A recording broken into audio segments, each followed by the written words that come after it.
beberapa waktu yang lalu kita mendengar ada sebuah berita yang viral di media sosial. Ada seorang perempuan bernama Dwi mencari keadilan. Dia adalah karyawan di salah satu toko roti yang berada di Cakung, Jakarta Timur.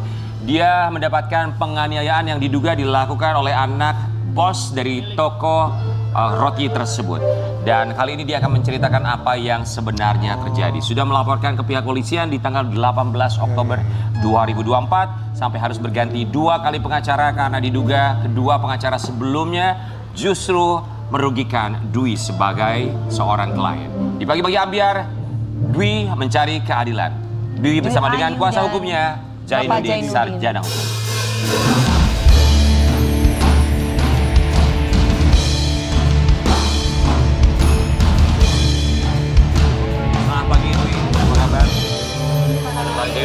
Dwi, silakan. Selamat datang di Pagi-Pagi Ambiar. Dwi, tentu saja kami keluarga besar Pagi-Pagi Ambiar turut prihatin atas apa yang terjadi dan menimpa kamu. Kami berharap semoga terduga pelaku bisa mendapatkan hukum yang seadil-adilnya. Dan kami semua di sini mengucapkan terima kasih sudah menyempatkan waktunya dan mau berbagi cerita di sini. Bang Zainuddin, terima kasih juga sebagai kuasa hukum ya. Baik, kita akan lihat dulu kronologisnya seperti apa ketika Dwi menjadi korban penganiayaan yang dilakukan oleh anak bos toko roti tempat ia bekerja. Ya, roti ya. Gimana kalau bos mobil, timah, nikel, batu bara ya, padahal baru segitu aja. Tapi kronologi ceritanya itu seperti apa sih kok sampai ada kekerasan? Ya. Jadi awalnya pada tanggal 17 Oktober 2024 jam 9 malam di situ posisinya saya sedang bekerja. Si pelaku ini datang dari luar toko, masuk ke dalam ruangan, ke dalam toko, duduk di sofa. Setelah itu dia mesen makanan online. Setelah abangnya datang, dia nyuruh saya untuk mengantarkan makanannya ke kamar pribadinya. Di situ saya kamar pribadinya. Di situ saya nolak karena menurut saya itu bukan tugas saya juga. Saya juga ada. Kamu di situ kerja sebagai kasir. Pegawai roti. Oh, sebagai kasir. Oke. Baik, dia meminta kamu untuk mengantarkan makanan ke dalam kamarnya yang bukan job desk kamu sebetulnya. Apakah itu kali pertama dia meminta kamu untuk mengantarkan makanan ke dalam kamarnya? Udah 2 kali. Sudah dua kali. Oke. Sudah 2 kali. Yang pertama kamu lakukan? Lakukan. Ketika berada di dalam kamarnya, kamu memberikan atau mengantarkan makanan, apa yang dia lakukan yang pertama? Dia nggak ngelakuin apa-apa, dia tiduran aja. Oke, jadi cuman nyuruh aja gitu ibaratnya. Yang kedua kamu menolak, karena merasa itu bukan bagian pekerjaan kamu. Yang kami dengar kamu juga bikin perjanjian bersama dengan adik dari terduga pelaku. Apa isi perjanjiannya? Jadi setelah saya nolak, pernah kejadian sebelumnya saya dilempar pakai solasi, tempat solasi, sama dilempar pakai meja, tapi untungnya di situ nggak kena saya. Terus dia juga ngatain saya miskin, babu, dia juga ngatain saya. Ada buktinya? Di situ nggak kerekam. Yang pertama itu ya? Iya. Nah terus setelah itu dia juga ngomong, orang miskin kayak lu mana bisa masukin gue ke penjara, gue nih kebal hukum. Di situ saya bikin perjanjian mau resign dan bikin perjanjian kepada adiknya karena adiknya nih kayak nahan-nahan saya buat resign. Akhirnya saya sama teman-teman saya bikin perjanjian itu. Perjanjian isinya tuh nggak mau nganterin makan dia lagi. Oke, baik. Jadi adiknya terduga pelaku yang inisialnya D, adiknya ya, dia bikin perjanjian karena melihat kamu dianiaya, dilempar, diberikan kata-kata yang kurang pantas, maka dari situ dia menahan kamu untuk resign dengan perjanjian bahwa kamu tidak boleh mengantarkan makanan kembali ke kamar kakaknya, takutnya kamu mendapatkan penganiayaan verbal dan non-verbal. Itu. Betul. Kemudian justru terjadilah kejadian yang kedua ini yang menjadi viral di media sosial. Dwi, saat itu kan ada orang tuanya juga di toko. Iya, orang tuanya lagi di kamar. Lagi di kamar. Jadi mereka tidak menyaksikan secara langsung. Nyaksiinnya pas saya dilemparin kursi sama mesin edisi BCA sama loyang. Kenapa sampai dilemparin meja sama kursi? Sebelumnya hanya karena kamu tidak mau nganterin makanan aja? Iya, nolak. Dia tidak menegur kamu, kenapa kamu nggak mau nganterin saya makanan? Enggak. Dia aja nyuruhnya kayak, "Sana nganterin makanan gue ke kamar." Ya, tapi perlu dipahami juga itu bukan bagian pekerjaan dari Iya, kan kamu seorang Dwi kasir, ya. iya. Tidak ada hubungannya dengan mengantarkan makanan ke kamar anak bos tersebut. Sudah berapa lama kamu kerja di situ? Baru 5 bulan. 5 bulan. Oh, baru Selama 5 5 bulan kamu bekerja di situ, selain mendapatkan perlakuan kasar, yang pertama dilempar solasi, verbal. sebelumnya ada kejadian lainnya? Kalau untuk pelemparan baru 2 kali, tapi kalau verbal sering. Sering ya? Oke, kalimatnya misalnya seperti apa? Ya Kayak tadi tuh babu, Iya, miskin kayak gitu-gitu. ya. Oke, baik. Kita juga mau kasih lihat yang satunya. Cerita korban penganiayaan anak bos toko roti, laporan ditolak 2 kali hingga ditipu pengacara. Oke, di berbagai media online disebutkan bahwa ini kejadiannya yang kali kedua adalah tanggal 17 Oktober, malam hari. Esokannya di tanggal 18 Oktober kamu melaporkan ke pihak kepolisian, namun ditolak, betul? Awalnya saya abis dari klinik, di situ langsung ke Polsek Rawamangun, tapi di situ emang bukan tugasnya ya. Jadi saya diusulkan untuk ke Polsek Cakung karena di Polsek Cakung juga tidak memadai. Jadi akhirnya Polsek Cakung menyuruh saya untuk datang ke Polres Jakarta Timur. Oke, Abang Jainuddin, saya mau nanya, apakah pelaporan misalnya yang dilakukan oleh seorang Dwi ini, kenapa kok bisa ditolak di Polres? Tadi kalau menurut pengakuan Dwi tidak memadai, maksudnya apa itu, Bang? Jadi terkait laporan pertama itu di Polsek Pulau Gadung, karena Polsek Pulau Gadung itu bukan wilayah hukum pada saat untuk kejadian itu. Maka pindah ke Polres Cakung. Pindah ke Polsek Cakung. Polsek Cakung. Polsek Iya. Cakung itu karena TKP ya Pak? Iya, Kejadian betul, perkara. Oke. betul. Jadi Polsek Cakung pun karena keterbatasan SDM jadi diarahkan ke Polres. Saya nggak paham, kenapa keterbatasan SDM itu kan kantor polisi, Bang? Karena kalau di Polres itu kan ada yang namanya PPA. Karena itu kan menyangkut masalah perempuan dan anak. Jadi penanganannya secara khusus gitu. Oke, baik. Tidak sebuah polsek itu ada? Tidak ada. Oh, maka dialihkan ke Polres Metro Jakarta Timur? Betul. Oke, baik. Kemudian di Polres Metro Jakarta Timur langsung ditanggapi dengan baik? Ya langsung diterima laporannya, terus setelah laporan juga diantar visum. Oh, diantar visum. Oke. Kami mendengar kabar bahwa kamu sempat berganti 2 pengacara sebelum akhirnya bertemu dengan Bang Jainuddin. Bisa diceritakan, yang pertama, pengacara pertama, kenapa kamu mengganti atau ada masalah apa dengan pengacara yang pertama?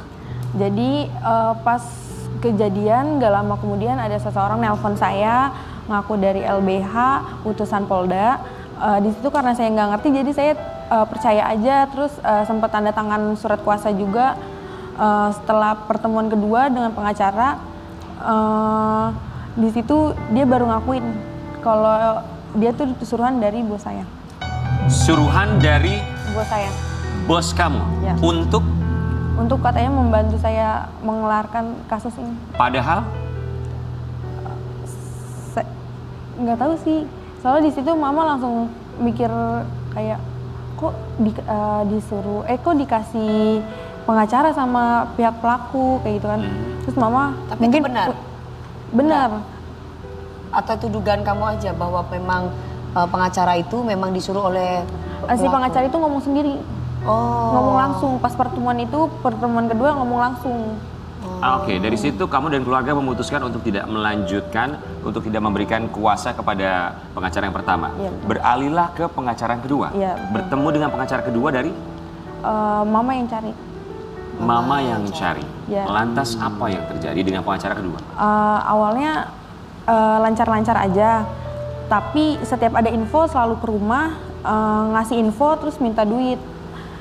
Di situ mama udah habis-habisan banget ngasih duit sampai nggak tahu lagi nih harus kayak gimana karena udah nggak ada duit lagi ya, jadi mama terpaksa jual motor satu-satunya.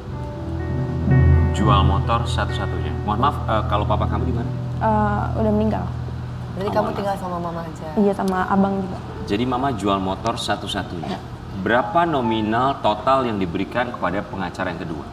12 juta tapi itu bertahap. Bertahap secara tunai. Oke, setelah diberikan 12 juta, lantas apa yang dilakukan pengacara tersebut? Menghilang. Menghilang. Bang, sebagai kuasa hukum melihatnya gimana, Bang? Ada 2 orang pengacara. Yang pertama suruhan dari, menurut pengakuan Dwi, suruhan dari ibunya sang terduga pelaku. Kok bisa seperti itu? Ya, sebenarnya dalam konteks pidana seperti ini ya, terkait pelapor itu tidak ada urgensinya harus didampingi pengacara. Makanya itu kan suatu hal yang janggal juga gitu. Kalau sampai pihak yang kita laporkan justru keluarganya menyiapkan pengacara. Oke, ada apa nih gitu ya? Ya mungkin ada tanda kutip gitu loh. Sebenarnya dia tidak perlu dampingi pengacara. Dia pelapor dengan kondisi korban yang udah berdarah-darah. Oke. Iya, ini negara Seperti hukum. itu. Iya. Iya. Baik, lantas yang kedua, pengacara yang hilang setelah dia meminta nominal uang total 12 juta. Ini sedang kita investigasi. Dia ini pengacara atau hanya paralegal? Oknum, iya. Maksudnya? Iya. Jadi paralegal itu tidak Yang memiliki ngaku-ngaku. bukan pengacara. Legalitas Gitu.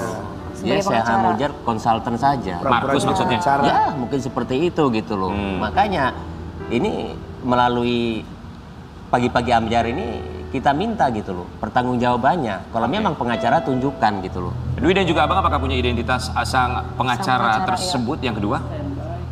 Mama tahu namanya, tapi mama nggak mau ngasih tahu karena kasihan katanya. Oke.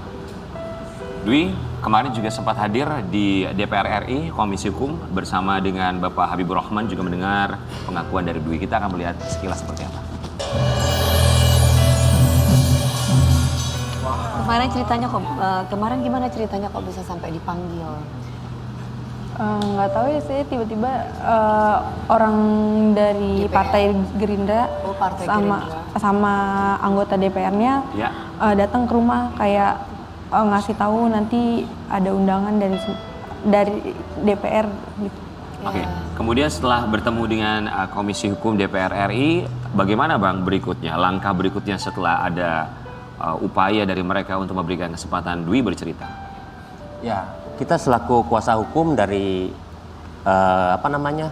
tim hukum John LBF siap kawal kasus ini hingga tuntas. Bahkan kita meminta semalam langsung ke Kapolres. Ini kan yang dikenakan pasal 351 dengan ancaman maksimal 5 tahun. Ya. Kita minta 354 ya dengan ancaman 8 tahun karena bagaimanapun ini sudah dilakukan 2 kali.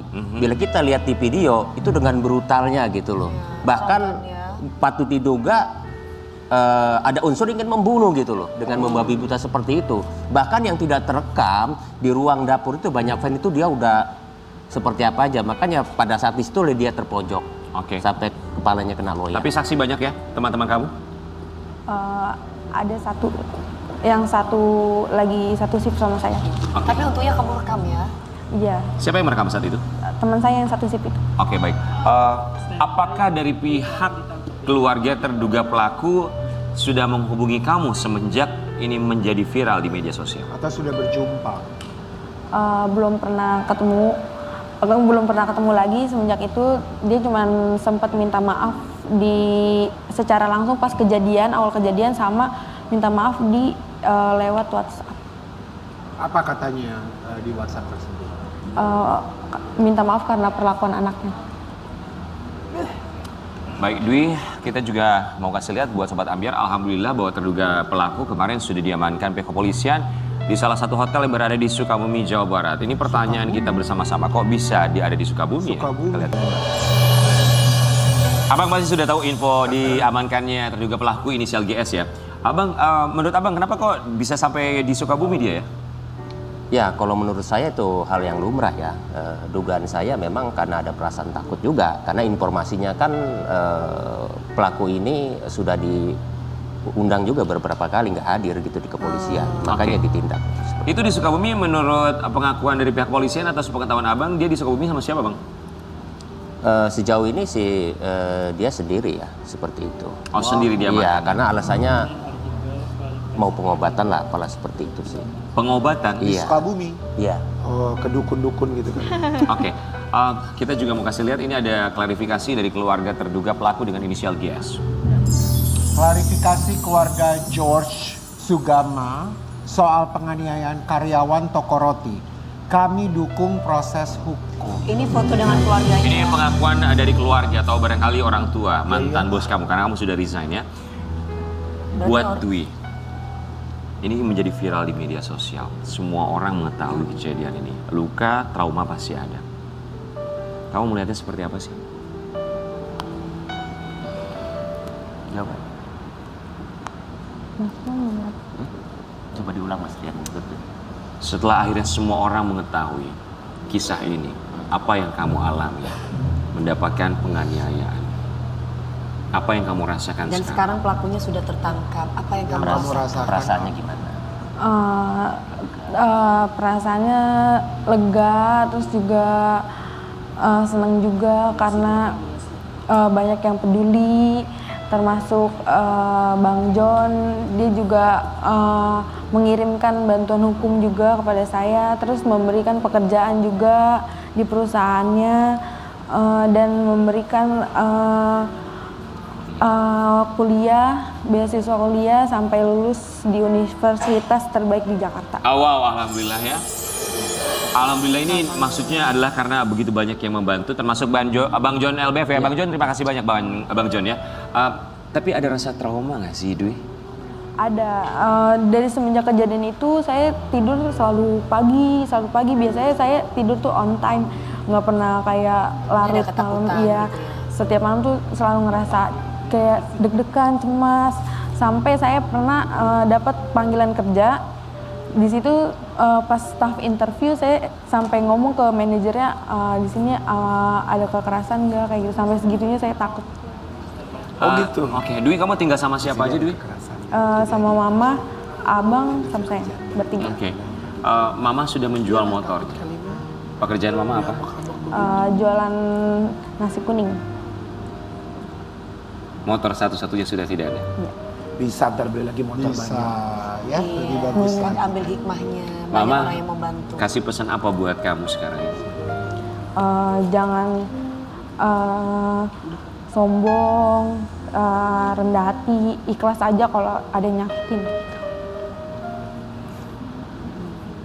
Kenapa, Dwi? Mama lagi nonton. Ya ini apa namanya? Saya pikir dia tuh punya rumah. Ternyata dia tuh hidup kontrak 1 tahun 1 juta, ukuran 3x4 dihuni 3 orang. 1 tahun 1 juta Iya, bukan sebulan. sebulan. Iya, Satu kamar ukuran berapa? ukuran 3x4 dihuni 3 orang sama kakaknya. Sama Mama, Abang dan juga adik. Iya, seperti itu. Dwi, semangat selalu. Kita yakin bahwa kedepannya semoga kamu bisa jauh lebih baik lagi kehidupannya, membanggakan Mama. Mau bilang apa sama Mama yang sudah mengorbankan segalanya demi kamu? Tentunya makasih Ma udah support dan ngasih segala-galanya buat aku. Maaf udah ngerepot. It's okay. Sobat Ambiar, terbayang nggak sih seorang ibu yang barangkali tidak tahu apa-apa kemudian ditipu, dia menjual sepeda motor satu-satunya hanya untuk membela anaknya, supaya anaknya bisa mendapatkan keadilan. Dan lihatlah sekarang, tangan Tuhan melalui orang-orang baik mencoba untuk menolong kamu. Dwi, semoga mendapatkan keadilan yang seadil-adilnya. Kita akan balik saat lagi, tetap di Pagi Dari Anda.